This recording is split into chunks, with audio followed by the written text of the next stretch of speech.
신약 쪽에 바로 이제 신약하겠습니다. 강연자 소개를 할 텐데요. 김홍석 박사님이시고요. 현재 지금 장신대 객원 교수로 지금 계십니다. 독일 하이델베르그 대학교에서 박사학위를 받으셨는데 폰아트 장학생, 굉장히 어려운 건데 그런 장학생으로서 그렇게 박사 과정에서 이렇게 활약을 하셨고요. 지금은 평강교회 사역을 하고 계십니다. 김홍석 박사님께서 사도행전에서 나타난 성령받음의 의미, 교회론적 관점 안에서라는 제목으로 하실 텐데, 성령받음 굉장히 중요한 주제죠. 신약학에서 그 부분에 대해서 말씀하실 텐데 참 재미있는 논문이 될 것 같습니다. 자, 여러분, 자, 경청 부탁드립니다. 감사합니다.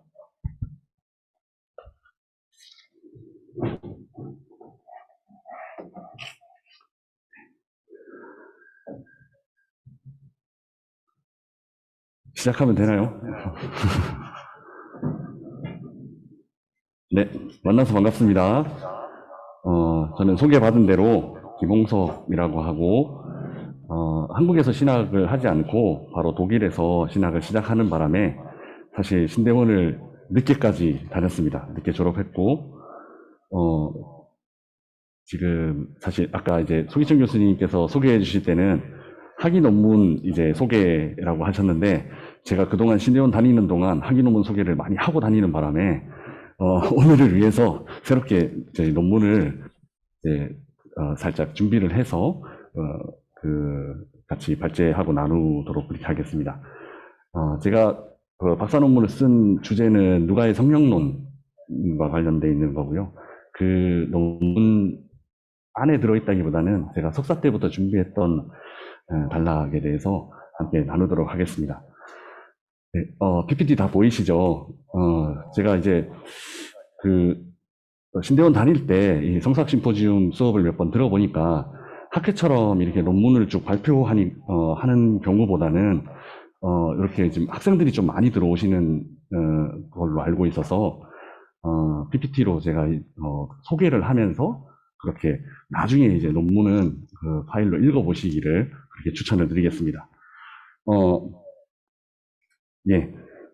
사도행전 안에는 성령 받음에 대한 이야기가 4개 기록되어 있습니다.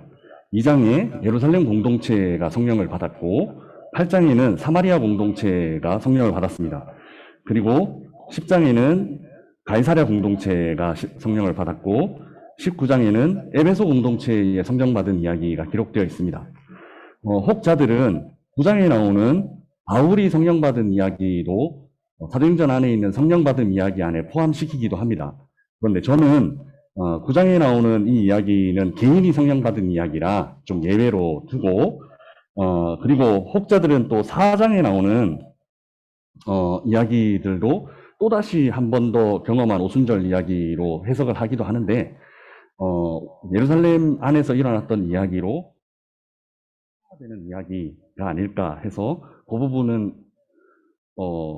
그렇게 예, 지금 소리가 제가 좀 울려가지고 여기 있는 줌에서도 소리가 나는 것 같아요. 이거를 줄였는데도 나죠.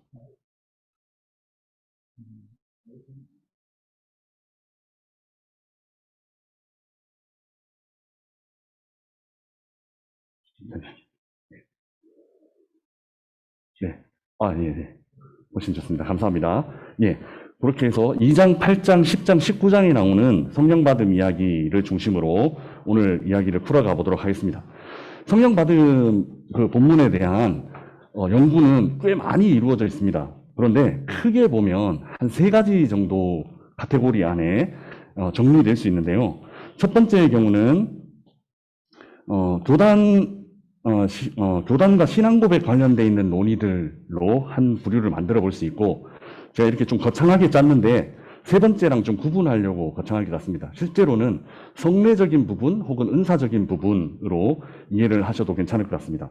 2번째는 전통사적인 연구 방법론을 바탕으로 한 구속사와 관계된 신학적인 논쟁들이 있습니다. 이게 아마 우리 신대원 다니는 학생분들 이상은 아마 굉장히 누가의 성령론과 관련해서 많이 들어봤던 논쟁이고 주제일 거라고 생각합니다.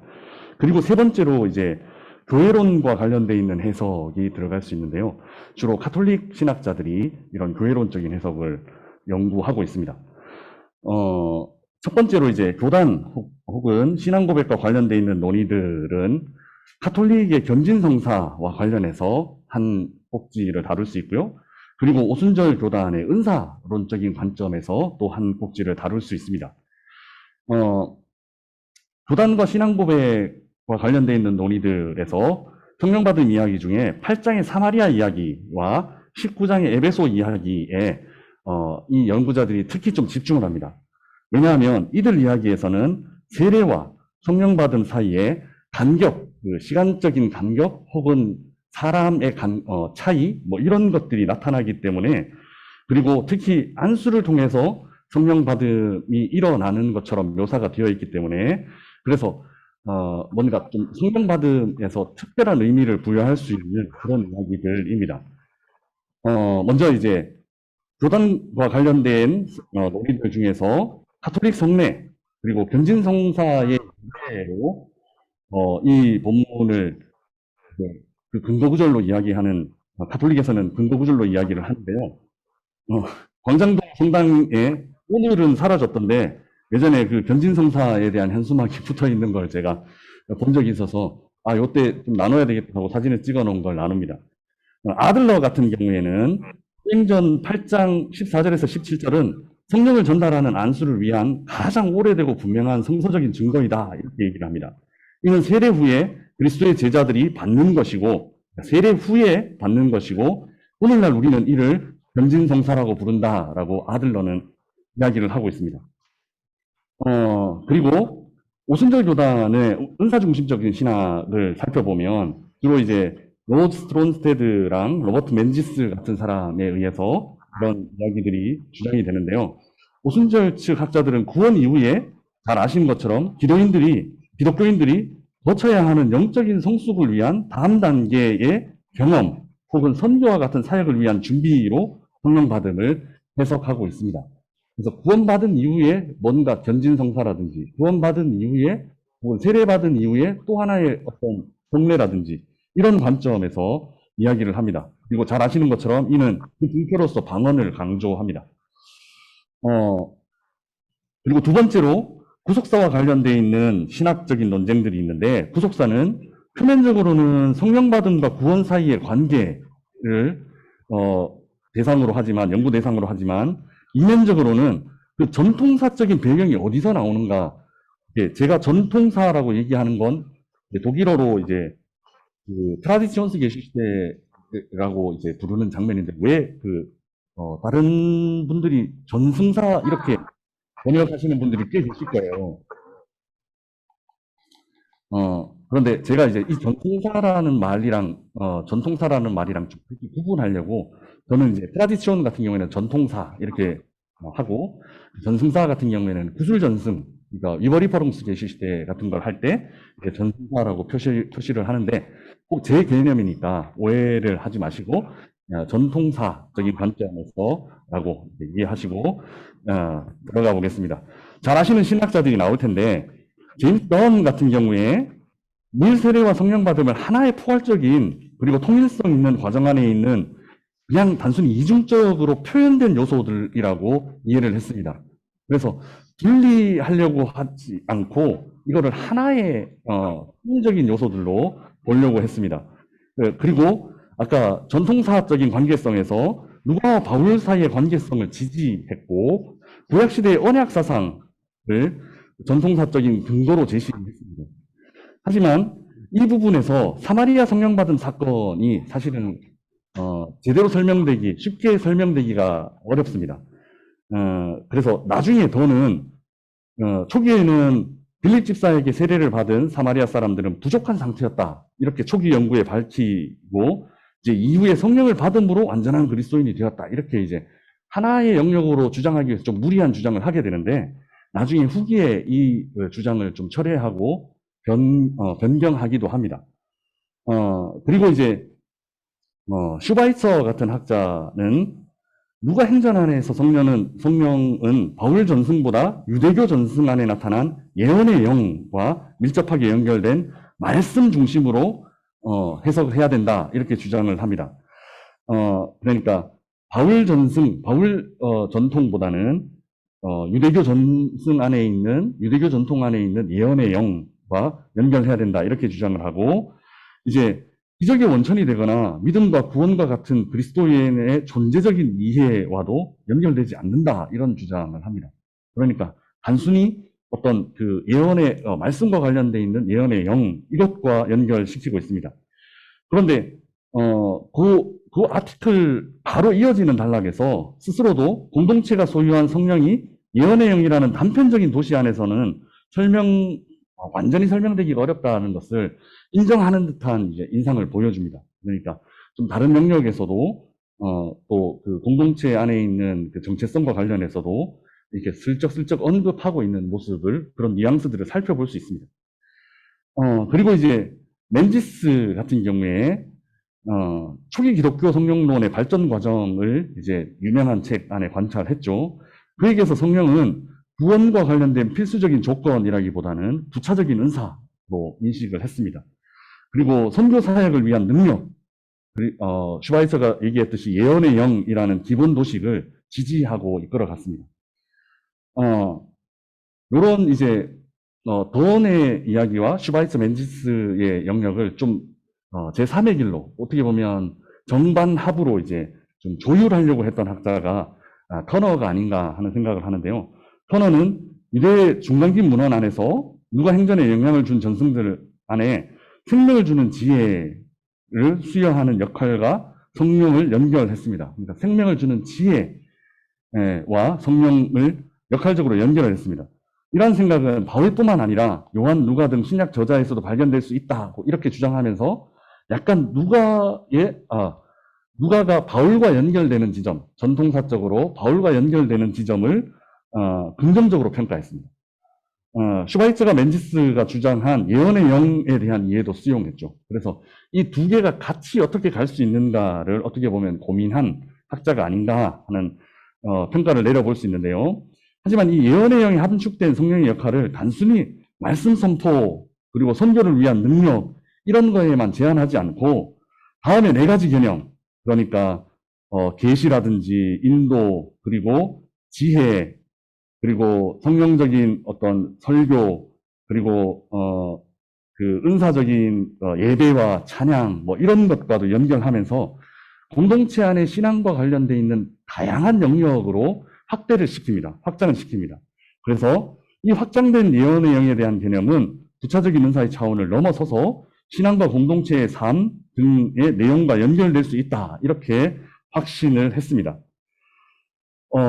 이렇게 이제 구원론과 관련되어 있는 관점에서 이렇게 정반합적으로 이제 발전하는 모습을 보여주고 있고, 그리고 마지막으로 이제 제가 관심을 갖고 있는 교회론과 관련되어 있는 신학적인 논쟁들은 8장과 9장을 성례적으로 뿐만 아니라 교회의 위계적인 질서로 해석하는 경향들이 있었습니다.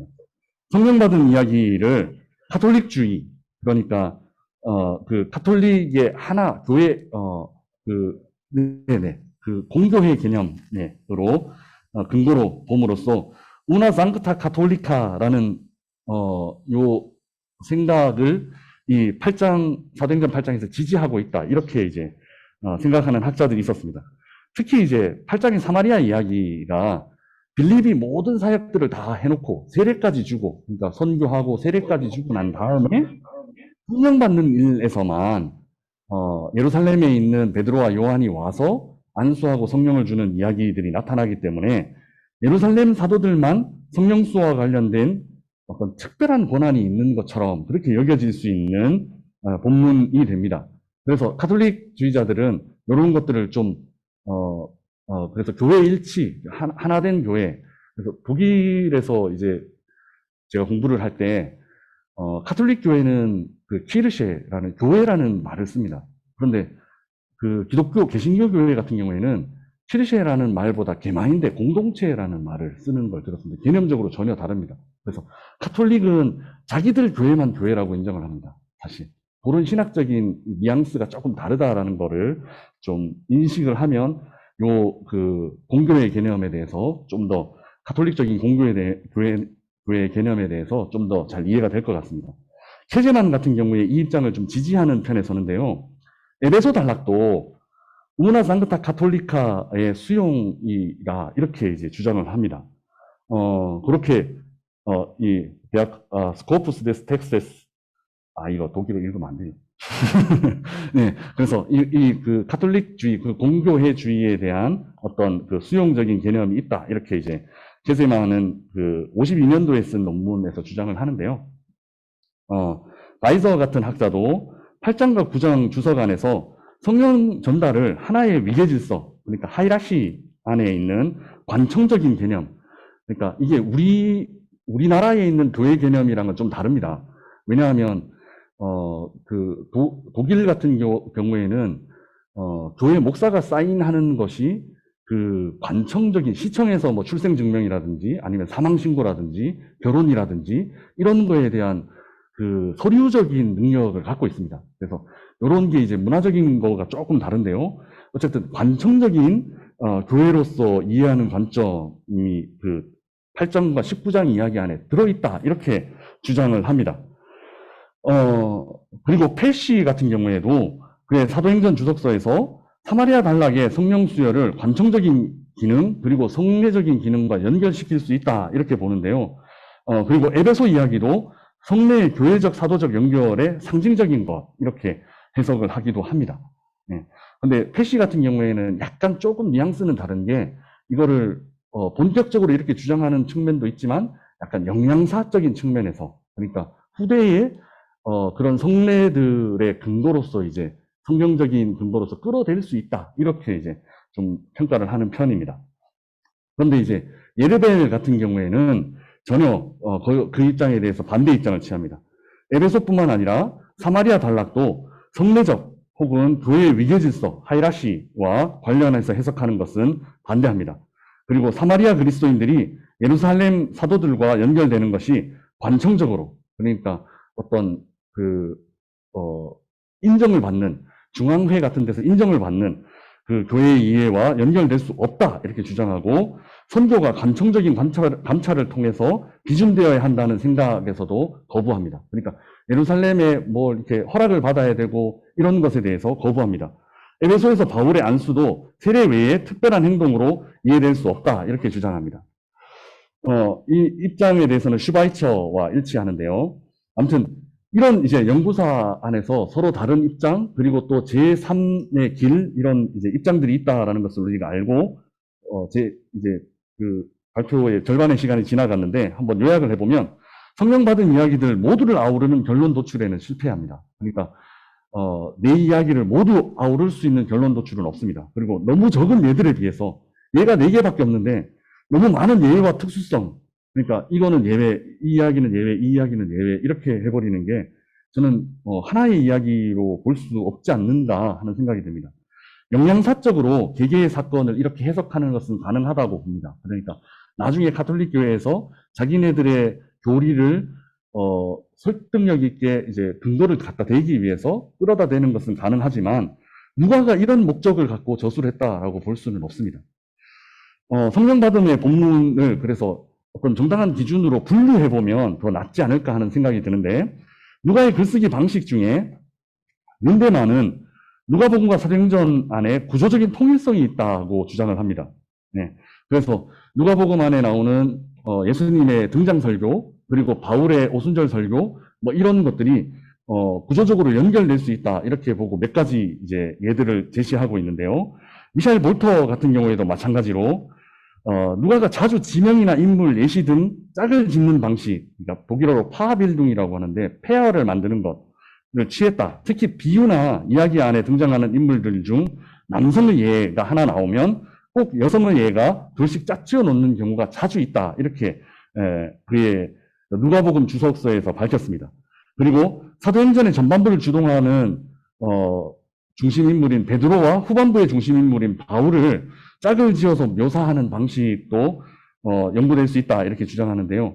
바울과 베드로 같은 경우에는 똑같은 이야기가 반복적으로 나오는 모습들이 있고, 혹 여기서는 사실 바울이 오히려 더 점층적으로 더 좀 많은 일들을 하는 그런 모습도 보입니다. 다리 저는 사람의 치유, 그 거품으로 치유, 이제 베드로의 그림자가 덮이고, 그리고 손수건과 앞치마가 덮였을 때 치유가 일어나고 악기가 떠나가는 이런 이야기, 그리고 유대인들의 시기와 관련해서, 그리고 마술사들이 대립한 이야기가 8장 우리 성령 본문에 나오고요. 13장 6절뿐만 아니고 19장 13절 이하에도 마술사들과 간접적으로 대립하는 모습들이 나옵니다. 그리고 죽은 사람을 일으키는 장면도 동일하게 나오고, 사람들의 숭배를, 나도 같은 성경을 가진 사람이다 하면서 숭배를 거절하는 모습도 동일하게 나옵니다. 짝은 왜 지었을까 하면 아마 율법 안에서 나오는 2명 이상의 증인과 관련이 되어 있지 않았을까 이렇게 추측합니다. 그러니까 이거는 뭐 정당하게 이겁니다 이렇게 밝히기는 좀 어렵고, 2번 이상의 증거를 통해 율법이 요구하는 확실성을 담보하려는 의도가 누가에게 있지 않았을까. 그리고 사도행전 안에 베드로와 바울로 이어지는 중복된 예들은 확실성에 대해 세대 간의 어떤 연속성, 컨티뉴티를 좀 이렇게 확보하고 싶은 의도가 있지 않았을까 이렇게 주장해 볼 수 있습니다. 첫 번째 짝은 예루살렘 이야기와 가이사랴 이야기로 구분해 볼 수 있습니다. 첫 번째 짝은 두 번째 짝에 비해서 논쟁의 여지가 현저히 적습니다. 왜냐하면 이미 두 이야기 안에서 상호 관계성이 직접적으로 포면화되어 있기 때문입니다. 첫 번째 짝의 두 번째 사건인 가이사랴 이야기 안에서 직접적으로 첫 번째 사건인 예루살렘 사건과의 관계를 밝히고 있습니다. 첫 번째 짝은 공통점이 성령이 중간 매개자 없이 갑자기 모여있던 사람들에게 임한다는 것입니다. 오순절 예루살렘에서 그랬고요. 또 가이사랴 고넬료의 집에서 베드로가 설교를 할 때 갑자기 임했습니다. 또 두 이야기 안에는 증인의 역할을 하는 구경꾼 혹은 목격자들이 등장합니다. 그래서 엑시스테미 동사를 통해서 구경꾼들이 놀라는 장면으로 이제 목격자 역할을 하게 되는데요. 예루살렘 이야기 안에서는 이 목격자들이 디아스포라 유대인으로 나옵니다. 그래서 그 성령 받은 사람들이 하고 있는 방언의 실체에 대해서 증언하는 역할을 하고요. 가이사랴 이야기 안에서는 할례받은 유대인으로 등장합니다. 그래서 그 이방인들이 세례를 받고 성령을 받은 일들에 대한 하나님께서 일으키신 일에 대한 어떤 증인의 역할, 예루살렘으로 돌아가서 보고를 할 때 문제를 최소화할 수 있는 그런 증인의 역할을 합니다. 가이사랴 이야기 안에 고넬료 집에서 일어난 사건이 예루살렘에서 발생한 사건과 연결하는 직접적인 표현들이 있는데, 사도행전 11장에서 베드로가 예루살렘으로 돌아가서 이야기하는 장면에 보면 우리와 같이 처음처럼 이렇게 표현되어 있는 부분들이 있습니다. 그리고 10장의 성령 받는 이야기 안에서도 그 이야기, 그 뉘앙스들을 읽을 수 있습니다. 두 번째 짝은 사마리아 이야기와 에베소 이야기, 그러니까 사마리아 이야기 8장과 에베소 이야기 19장으로 들 수 있습니다. 두 번째의 경우는 첫 번째보다 연결을 위한 내적 혹은 외적 정도를 찾기가 쉽지는 않습니다. 19장의 에베소 이야기 안에서 세례와 성령 받음이 한 사람에 의해서 이루어지고 이에 따라 시간적인 간격이 크지 않습니다. 그래서 돈에게서도 19장은 문제가 되지 않습니다. 연속된 하나의 사건으로 해석이 가능하기 때문입니다. 이에 반해 8장 사마리아 단락은 세례와 성령 수여가 다른 사람에 대해서 이루어지기 때문에 파생된 다양한 해석의 가능성, 그러니까 예루살렘의 종속성, 뭐 이런 것들을 야기시킵니다. 그럼에도 불구하고 공동점을 찾아보면 성령을 전달하는 중간 매개자가 등장합니다. 그것도 안수를 통해서 성령을 직접 전달하는 것처럼 묘사했습니다. 그리고 성령 수여자 이전에 선행적 역할을 하는 수행자가 있었습니다. 사마리아 이야기 같은 경우에는 빌립 집사가 성령 수여 이외에 그 모든 사전 작업을 다 해뒀습니다. 그리고 약간의 논쟁은 될 수 있지만, 에베소 이야기 같은 경우에는 아마 아볼로가, 그 요한의 세례와 관련해서 이제 등장을 하는데요. 제 논문의, 글에는 그 근거들을 조금 더 구체적으로 실어놨습니다. 아볼로가 그런 역할을 했던 것으로 추측해 볼 수 있습니다. 성령 수여자와 그 지역의 토박이 세력, 그러니까 영향력을 행사하던 약간 토후 세력이랄까요? 그런 세력과의 갈등이 성령 수여 이후에 문학적으로 드러납니다. 표에서 한 번 더 살펴보면요. 사마리아 이야기 그리고 에베소 이야기 안에 선행자들이 등장하고 그 선행자들은 더 이상 성령 받는 이야기 직전부터 시작해서 더 이상 등장하지 않습니다. 물론 빌립 같은 경우에는 다 끝나고 난 다음에 에디오피아 내시를 세례주는 장면에서 등장하긴 하지만 성령 수여 장면과는 장면에는 더 이상 나타나지 않습니다. 그리고 베드로와 바울 사역을 그 지역에 있는 어떤 그 유력한 사람들이 목격합니다. 그리고 잘못된 청탁, 예를 들어서 시므온 같은 경우에는 사마리아 이야기에 시므온 같은 경우에는 돈을 들여서 그 성령 수여하는 본의를 팔아라 이렇게 얘기를 하고, 에베소 이야기 같은 경우에는 내가 바울이 믿는 예수의 이름으로 귀신을 쫓아내려는 시도 같은 것들을 합니다. 그랬을 때 이제 위협적인 책망을 듣습니다. 베드로로부터 직접 사마리아에게서는 듣고요. 이 그 악귀로부터 듣습니다. 그리고 유력자들이 이제 굴복을 하고, 또 마지막 어떻게 마무리되느냐 하면 지역 전체에 어떤 영향을 미치는 모습으로 그 단락이 마무리됩니다. 베드로는 사마리아를 두루 다니면서 복음을 전하고, 또 바울 같은 경우에는 바울의 이름으로 어떻게 보면 에베소 문서라는 것이 굉장히 마술 문서의 대명사였던 사람들이 5만이나 되는 그런 그 책을 다 불태우는 그런 모습으로 영향력을 미칩니다. 두 번째 짝은 사마리아와 에베소 이야기의 공통점을 요약하면, 선행자들은 성령 수여자들보다 앞서 상당한 사역을 진행하지만 성령 수여와 관련해서만은 사역적인 한계를 갖고 있었던 것으로 묘사됩니다. 성령 수여자들의 등장과 함께 더 이상 이야기의 전면에 나타나지 않습니다. 성령 수여자들이 도착하기 전 그 지역 종교적 영향력을 가진 유력자들이 있었는데, 그들은 성령 수여 사건 이후 행위들을 했고 결과적으로 굴복하는 모습을 보여줍니다. 성령 수여자들은 그 지역 전체에 선한 영향력을 미치게 되는데, 이 지역 전체에 일어난 일에 대한 보고로 단락은 마무리됩니다. 두 짝들에 대한 교회론적 의미, 다양성의 관점에서 이제 살펴보면요, 이 짝들 안에는 통일성과 다양성에 대한 의미를 담고 있는데, 공통적으로 나타내고자 하는 의미들을 통해 반복될 뿐만 아니라 다양성을 향한 의미들로 확장되고, 심지어 이야기들 사이에 점층적인 요소도 발견될 수 있습니다. 첫 번째 짝인 예루살렘과 가이사랴 이야기는 성령을 받은 사람이 중심이 되는 반면에, 두 번째 짝인 사마리아와 에베소 이야기는 성령을 베푸는 사람 중심으로 의미가 확장됨을 발견할 수 있습니다. 첫 번째 짝, 성령을 받는 사람 중심인데요, 예루살렘 이야기 안에서는 유대인, 그 정체성이 유대인입니다.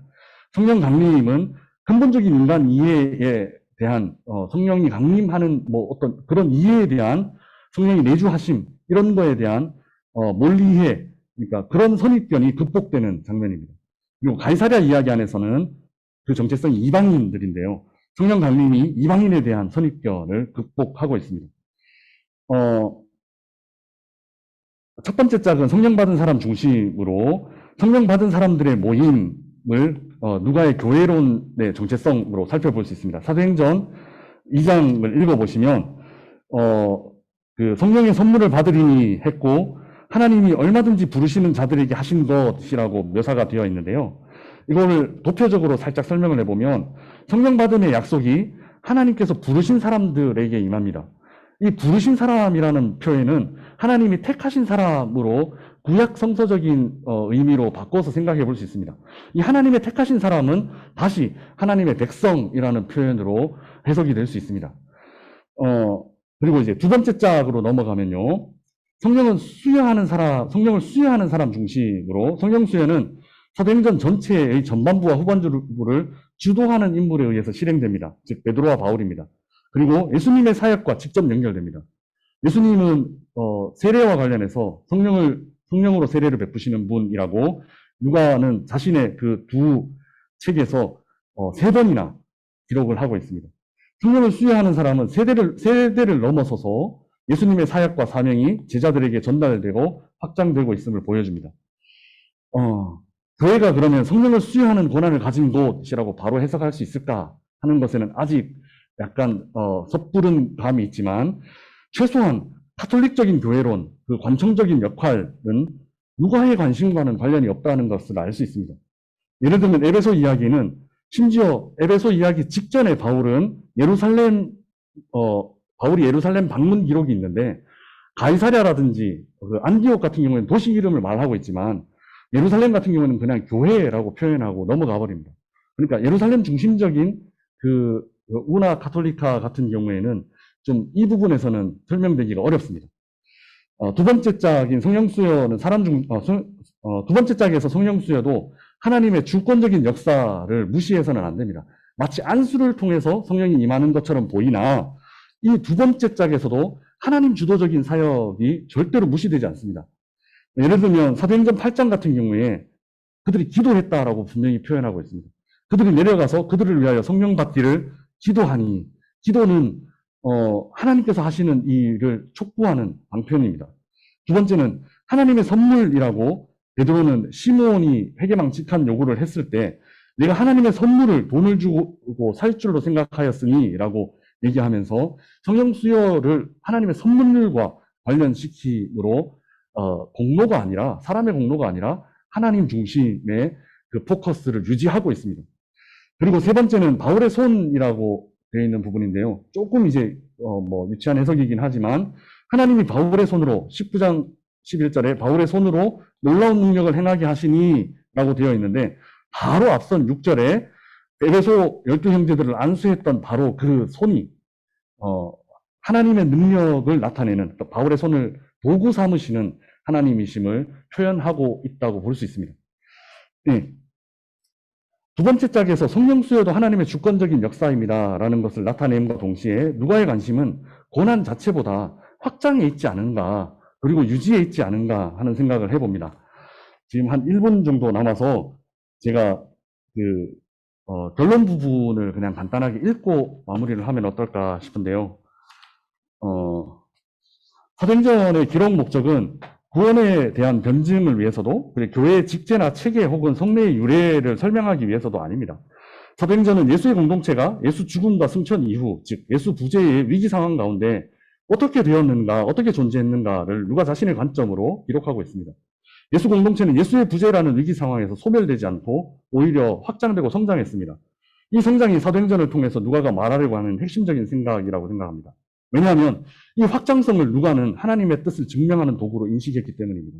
이에 대한 대표적인 증거 구절로 사도행전 전체 방향을 제시하는 1장 8절을 들 수 있는데요. 이건 우리들이 너무나 잘 아는 구절이고 뿐만 아니라 저는 사도행전 5장에 나오는 객관적인 인물, 그러니까 공동체 내부의 인물이 아닌 공동체 외부의 인물인 가말리엘의 사내들인 공회에서 한 발언도 이 프로그램과 관련이 있다고 생각합니다. 외부인의 관점에서 계속 성장하고 확장하는 공동체는 하나님의 뜻으로 세워진 공동체라는 사실을 매우 공식적으로 재판에서 언급하는 것으로 볼 수 있습니다. 누가의 의도는 소멸되지 않고 성장하는 공동체는 하나님의 뜻에 합당한 공동체라고 분명하게 누가 자신의 공동체에 선포하고 있는 겁니다. 이 확장과 성장이 성령받은 이야기 안에서 발견됩니다. 첫 번째 짝인 예루살렘과 가이사랴 이야기 안에서는 인종과 지역을 넘어서 성령받는 이야기입니다. 성령받음은 하나님의 택하심을 입은 사람들에게 성령을 주시겠다는 예수님의 약속과 관련이 되고 때문에 교회는 성령을 소유한 공동체로 정체성을 가집니다. 두 번째 짝인 사마리아와 에베소 이야기 안에서 세대를 넘어서 예수의 사역이 이어지고 있는데 성령으로 세례를 베푸는 것이 예수님의 근본적인 사역의 목표였고 이 사역이 교회 안에서 소멸되지 않고 연속되고 있었습니다. 예수님의 사역이 교회 안에 있었습니다. 교회는 성령을 베푸는 예수님의 사역을 물려받은 공동체입니다. 누가의 특유의 글쓰기 기법을 통해 살펴본 사도행전에 기록된 성령 받음의 이야기 안에는 누가가 당시 자신의 공동체에 전하는 확실한 메시지가 들어있습니다. 교회는 예수의 약속이 성령 받음으로 성취된 공동체인과 동시에 성령을 수여하는 예수의 사역이 지속적으로 감당되고 있는 성장과 확장을 통해 증명된 하나님의 택하신 사람들의 모임이다라는 것입니다. 감사합니다.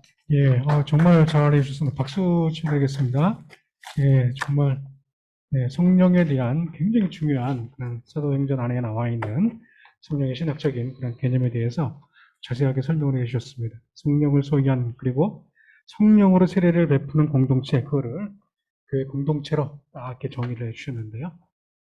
지금까지 이제 잘 들으셨을 텐데 이 발제에 대한 질문을 여러분에게 받도록 하겠습니다. 먼저 학생분들 중에서 발제 중에서 이제 질문이라든가 아니면 의문점이 있으면 해주시면 고맙겠습니다.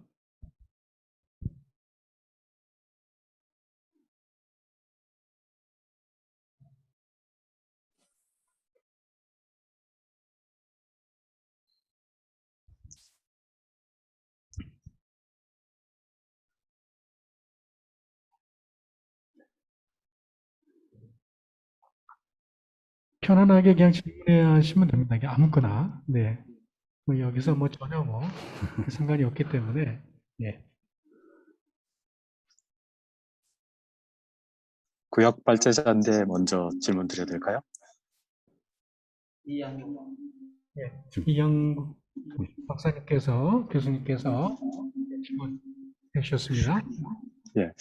같은 이제 누가의 책에 따르면 3장에 불과 성령으로 성령과 불로 너에게 세례를 베풀 것이요라는 말씀이 있고, 그리고 이제 사도행전에 가게 되면 성령이 나타나는 그 형상적인 모습들이 나타나는데, 거기에 바람이라는 모티프와 그 다음에 언어라는 모티프가 나타나는, 혀라는 모티프가 나타나는데, 결국 혀라고 하는 글로사가 사실 혀와 언어를 같은 의미를 가지고 있어서, 제가 생각할 때는 이 같은 책에서 하나는 불이라는 모티프는 어떤 구원의 확증으로서의 그 불의 성격을 나타내고, 또 혀라는 그 모티프는 그 기능적인 측면, 그 상황에서 기능적으로 어떤 방언이라고 하는 특별한 그런 사역과 관련된 그런 형상으로 이렇게 보여지는데요. 이렇게 그 사도행전이든 어디든 성령이 나타나는 형상들, 때로는 예수님이 세례받을 때는 비둘기 형상으로, 제 나름 생각이 있지만 너무 길어서 말씀드릴 수 없고요.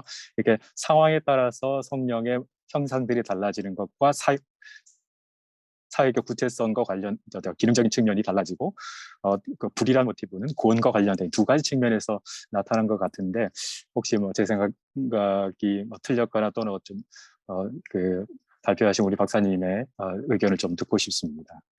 예, 불이라는 모티브는 항상 이제 그 구약에서도 신현현 그 테오파니 이미지와 같이 이제 연결될 수 있고요.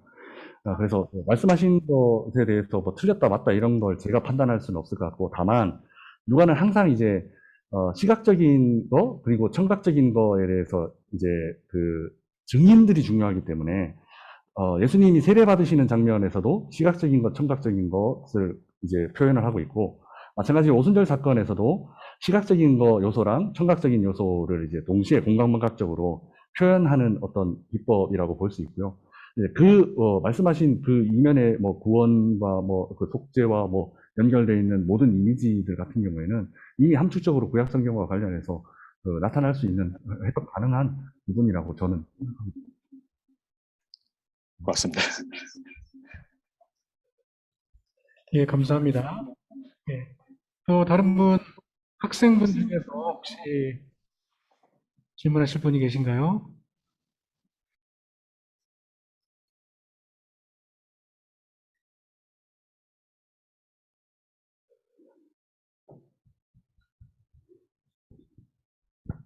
없으십니까? 자, 없으시면 제가 좀 질문을 좀 하나 해도 될까요? 이제 사도행전하고는 약간 다른 건데, 이제 누가복음도 이제 누가가 썼기 때문에 누가복음 한번 연결시켜보면 어떨까 내가 좀 그 생각을 좀 해봤는데요. 누가복음 24장 49절에 보면 이제 이런 말이 나와요. 위로부터 능력을 입을 때까지라는 그런 성령과 관련된 얘기가 나와요. 여기서는 어떻게 보면 성령이라는 그 성령을 받는 것이 어떠한 장소와 그 다음에 어떠한 시기가 정해져 있는 듯한 그런 느낌이 있거든요. 그리고 이제 여기서 결국은 이제 나중에 이제 사도행전 2장에서 이제 오순절 성령을 받지만, 거기서 그걸 통해서 봤을 때는 이런 성령의 능력이 어떻게 보면 선교적인 관점에서의 오순절 교단에서 이야기하는 은사 중심적인 그런 성령의 모습이 좀 강하게 누가복음에서 드러나는 것은 아닌가. 사실 그런 생각을 좀 하거든요. 그래서 이제 그 박사님의 생각은 어떠신지 그거에 대해서 좀 부탁을 좀 드릴게요. 네. 이제 그 오순절 교단의 학자들도 이제 그런 부분에 대해서 물론 이해를 하고 있죠. 그리고 성령이라는 단어가 항상 이제 그 능력, 뭐 성령과 능력, 뭐 이렇게 해서 이제 그 같이 이제 드러나는 부분들이 많으니까요. 근데 그런 부분에 대해서도 무시하지 않지만, 이제 이걸 설명하면 조금 긴데, 구약적인 그 성령에 대한 이해와 오순절 이후의 신약적으로 이제 이해가 저는 조금 이렇게 추가적이라고 생각하는 게 뭐냐 하면, 오순절의 이해는 그 교회 그 예수 믿는 사람들의 어떤 정체성, 아까 말씀드렸듯이 얼마든지 부르시는 그 사람들에게 성령의 약속을 주시고, 그리고 그것은 구약의 택하신 백성과 관련이 있고, 그리고 그 택하신 백성은 새 이스라엘과 관련이 있는, 성령 받은 사람은 새 이스라엘과 같은 그렇게 향해 가는 모습이 있다라고 봅니다. 그런데 그거는 이제 구약과 불연속성에서 이제 그 예수님 사역 이후에 새롭게 드러난 장면이고요. 누가복음 이후에 사도행전 안에서는 구약 성경에 있었던 그 특별한 은사적인 어떤 능력을 행하고 뭐 하는 부분에 대해서도 그렇게 소홀하게는 생각하지 않습니다. 그러나 이제 슈바이서가 얘기했던 것에 저는 뭐 좀 동의를 하는 편인데, 그 사도행전 안에 나타나는 기적 이야기가 성령과 직접 연결되는 부분은 아마 사마리아 이야기, 그러니까 빌립이 에디오피아 그 내시를 만나는 그 장면을 제외하고는 특별히 기적 이야기와 성령 이야기가 직접 연결된 부분은 없습니다. 그러나 다만 아가보 예언자라든지 그렇게 초자연적인 부분이라든지 이런 것들에 대해서 누가는 무시하지 않습니다. 그래서 그런 어떤 인스피레이션으로 성령을 접촉하는 방법, 순간적인 감동 이런 걸로 접촉하는 방법은 구약 성경과 계속 연결되어 있습니다. 그런데 임마넨스, 그러니까 내주하는 그 사람의 정체성을 나타내는 성령과 접촉 방법은 예수님 이후에 창조가 회복되는 모습으로 새롭게 등장하는 모습이라고 뭐랄까요, 제가 예전에 논문을 한번 썼던 적이 있는데, 아마 그 장신론단의 2017년 가을호에 그 독일어지만 기재가 되어 있습니다. 예. 그렇게 두 가지가 동시에 나타나긴 하는데요. 더 중요한 거는 이제 새롭게 어떤 예수 믿는 사람들의 정체성을 나타내는 성령의 내주하심. 이게 이제 예수 사역 이후에 새롭게 나타나는 장면이고, 예수 믿는 공동체를 나타내는 정체성이라고 볼 수 있습니다. 예, 감사합니다. 설명을 너무 잘해주셔서 너무나 감사드립니다. 하나 더 질문이 있는데요. 전승사하고 전통사하고 이제 구분 이유에 대해서 좀 네. 구체적으로 좀 얘기 좀 해줬으면 좋겠어요. 구슬 전승과 네, 네. 어감이 좀 어떻게 다른지 이게 되게 결국은 중요한 것 같은데. 제가 이제 그 독일에서 이제 저는 그 1학년부터 배웠으니까요. 학부 1학년, 우리로 치면 학부 1학년부터 배웠으니까. 근데 저는 요 수업이 너무 좋았습니다. 근데 우리로 치면 그 뭐죠, 주석 방법론 관련돼 있는 수업인데, 이게 이제 독일 신학사랑도 다 관련이 돼서 이게 너무 좋았는데, 이게 이제 한국으로 넘어오면서 차츰차츰 넘어오다 보니까 어떤 책에는 빠져 있기도 하고, 또 어떤 책에는 좀 논의가 되는 과정에 넘어와서 좀 잘못된 표현으로 돼 있기도 하고 해서, 이제 제가 이제 공부해 온 바로는, 이건 뭐 정답이다 이렇게 얘기할 수 없지만, 제가 공부하고 온 바로는 그 위버리퍼rum스 게시슈테, 그러니까 전승사라는 부분이 구술적인 전승으로 한 이야기가, 예를 들면 구약 전승이라든지 아니면 예수님 말씀 이야기라든지 이런 것들이 구술적으로 전해 내려오던 것들을 이제 분석하고 반추해내서 역사들을 살펴보는 것이 전승사라고 얘기를 할 수 있고, 똑같이 번역이 됐어요. 그 트라디치온스 게시슈테라고 해서 전통사라는 부분도 있는데, 요거는 좀 더 큰 영역에서의 사상입니다. 그래서 예를 들면 오늘 이 누가 같은 경우에는 누가가 전통사적으로 영향을 받은 게 어떤 걸까 하면, 첫 번째는 바울의 사상을 예를 들 수 있습니다. 그리고 그 당시 헬라적인 철학들도 고려할 수 있습니다. 그리고 구약 성서적인 유대교적인 문화들도 생각할 수 있습니다. 그리고 그 맥스 터너가 얘기하는 것처럼 그 중앙기 문헌과도 관련될 수 있습니다. 이런 이제 큰 덩어리의 사상들의 어떤 그 직접적이라기보다는 어떤 좀 간접적인 영향을 받은 것이 전통사라는 것으로 구분해서 해석을 하는데요.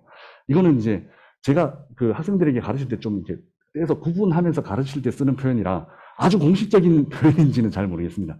이게 차후에 제가 이런 부분에 대해서 교수님들이랑 논의를 해서 우리 장신대의 이제 그 주석 방법론의 개념들을 세워 나가도록 하겠습니다. 예, 정말 감사드립니다. 시간이 다 된 것 같아서요. 우리 질문 하나 해도 될까요? 예, 마지막으로 질문 하나 받겠습니다. 네, 발표와 답변 감사드리고요. 오늘 교수님 죄송한데 자기소개 좀 한번 부탁드릴게요. 죄송합니다. 아까 사회를 맡았던 하경택 교수입니다. 네, 한혁택 교수님, 예, 반갑습니다. 네. 발표 내용의 주된 내용은 성령의 받음과 수여, 성령의 주고받음에 관한 내용이 집중적으로 다뤄진 것 같습니다. 이제 그럴 경우에는 성령이 마치 미지적인 차원에서 주고받을 수 있는 것처럼 느껴지는 이제 표현들로 구성되어 있는데, 이제 신약 성경의 성령의 차원은 이제 인격적인 차원이 매우 특징적이잖아요. 구약에 비해서 인격적인 차원이 훨씬 두드러지게 나타난다고 보여지는데, 예를 들면 사도행전 9장 31절에 보면 우리가 잘 아는 대로 그리하여 온 유대와 갈릴리와 사마리아 교회가 평안하게 든든히 서가고 주를 경외함과 성령의 위로로 진행하여 수가 더 많아지다. 성령의 위로란 말이 나오거든요. 이것은 성령의 인격적인 측면이 강조된 표현이 아닌가 생각하는데요. 사도행전에서는 성령 이해가, 이런 인격적인 성령 이해가 얼마나 잘 나타나는지 그런 부분을 좀 설명해 주시면 좋겠습니다. 월요일 날이 진짜 한가하고 좋네. 네. 사실 제가 처음으로 썼던 게, 오늘은 뭐 타이틀을 하고 눈치 안 봐도 되고. 잡음이 들어. 네, 인격으로서의 성령인데, 사실 그 인격이라는 개념을, 의인화적인, 그러니까 독일어로 그 페르조니피카치온, 그러니까 의인화적인 개념으로 해서 성경에 말씀하신 것처럼 이 위로 같은 부분에 이제 합한 부분도 있지만, 사실 뭐 이렇게 아까 우리가 얘기했듯이 막 떨어지고 뭐 불, 뭐 바람, 뭐 이런 이제 이미지화되어 있는 부분들이 또 많기 때문에, 그리고 능력이라는 개념이랑도 같이 가고, 그래서 사실 이 그 인격이라는 개념이 실제로 어떤 개념인가 하는 거를 좀 더 이제 그 근원적으로 살펴볼 필요가 있습니다. 그랬을 때 사실 헬라어에서 히포스타시스 개념은 그 프로소폰이랑은 조금 다른 개념이거든요. 그래서 그 히포스타시스 개념은 그 초월자와 그 내재자 사이에 이제 연결하는 개념으로 쓰여져서, 신학화되는 과정에서는 사람이라는 쪽으로 이제 의인화 쪽으로 가기보다는 어떤 그런 연결 개념, 그 서로 이제 본질적으로 다른 두 존재를 연결하는 개념이 더 가깝습니다. 그래서 이건 제가 더 많이 논쟁이 돼야 되는 부분이라서 이 정도로만 그냥 소개를 하면, 저는 이제 개인적으로 이 부분이 의인화된 부분이랑 또 의인화되지 않고 물질적인 부분이랑 사이에 어떤 연결고리가 되지 않을까 하는 생각이 들어서요. 그래서 삼위일체의 한 인격으로서의 성령에 대해서 훼손하지 않으면서 성경 안에 있는 다양한 성령 이해들을 좀 포괄할 수 있는 개념이 그 히포스타시스 개념에 있지 않은가 하는 생각을 해봅니다. 네. 이건 좀 더 길게 설명드려야 되는 부분이라서 이 정도로 그냥 하고 마무리를 해야 될 것 같습니다. 예, 정말 답변을 너무 잘하신 것 같고요. 하여튼간에 유창합니다. 예. 나중에 한번 초청해가지고 한번 다른 걸 한번 또 듣고 싶습니다. 서기청 교수님, 성상연구원 소장님 나오셔서 말씀하시겠습니다. 네, 짧은 시간인데 두 분의 연구를 저희가 들었습니다. 구약 발제자이신 이양묵 박사님, 신약 발제자이신 김홍석 박사님, 두 분이 공통점이 있어요. 성서학이라는 공통점 뭐 물론이지만은 구약과 신약이라는 점에서 좀 다르기도 하지만, 우리 이양묵 박사님은 이스라엘에서 공부하시다가 한국 오셔서 장신대에서 구약학 박사를 받으신 분이고, 또 김홍석 박사님은 아예 독일에서 신학 박사학위를 다 끝내고, 독일은 미국하고 달리 신학교 시스템이 없잖아요. MDB 프로그램이 없으니까 다 내려놓고 다시 기초부터 장신대 와서 MDB 3년을 공부하셨어요. 어떻게 보면 두 분이 상당한 공통점이 있으면서도 또 다른 점이 있는데, 우리한테 엄청난 도전을 줬죠. 성결법전에 대한 도전을 줬어요. 장신대 성서연구원인데 원장을 비롯해서 우리 성사 교수님들, 또 성서학을 공부하는 우리 학생들한테 심금을 울리는 귀한 내용이라고 생각돼요. 야사르, 뭐 저주하고 징계하는 게 목적이 아니라 훈육하는 거다. 이게 그 징계의 목적이잖아요. 신약 히브리서에서 많이 언급되는 그런 점에서 우리가 죄를 짓지만 죄를 회개하고, 뭐 신학교가 거룩한 집단만은 아니잖아요. 가장 죄가 많은 죄인들이 모여 있는 장소라고 말할 수 있는데, 의로운 체하고 지내지만 사실은 우리가 회개할 죄가 많습니다. 성결법전의 말씀을 통해서 우리가 다시 한번 하나님의 저주 아래 놓여 있지만 회개하고 긍휼과 자비를 구하게 될 때 하나님께서 우리를 흡육하시며 훈계하시는 그 은혜가 우리에게 임한다고 하는 이런 희망적인 말씀을 주셔서 너무 감사드리고, 또 신약의 김봉석 박사님께서 이 성령 받음과 성령 수요, 이거 참 오랜만에 들어보는 귀한 그 말씀이에요. 남성과 여성이 짝을 이루는 그런 말씀도 많이 나온다고 했지만은, 그러나 베드로와 바울을 비교하면서 성령이 예루살렘에만 임한 것이 아니라 사마리아에도 임하고, 그렇죠?